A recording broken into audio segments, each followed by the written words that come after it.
Channel Atikul blog. মই আজি গৈ আছোঁ বৰালি মাছ চাবৰ কাৰণে।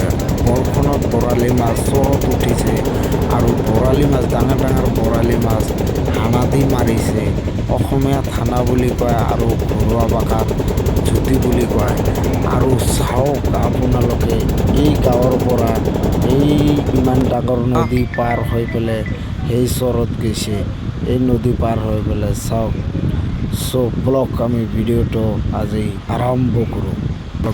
এই চৰটো সেই চৰৰ পৰা বৰালিটো মাৰিছে। আমি এইটো অসমীয়াত হানা বুলি কয়, কিন্তু আমি এইখন হ'ল সেই জ্যোতিৰ পোৱালি। চাওক আপোনালোকে পোৱালি মাছ মাৰিছে, চাওক আপোনালোকে কিমান ডাঙৰ। লাৰি চাচোন এইটো জীয়া আছে না,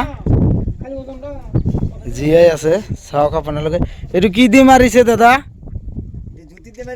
জুতি। এইটো মানে হানা বুলি কয়, হানা দি মাৰিছে। আৰু চাওক আপোনালোকে ইয়াত হানাটোৰ মানে চিন লাগি আছে। ক'ৰ পৰা লৈ আহিলে দাদা? এইটো চালবান্ধা চৰত মাৰিছে নেকি? এজনে পাইছিল?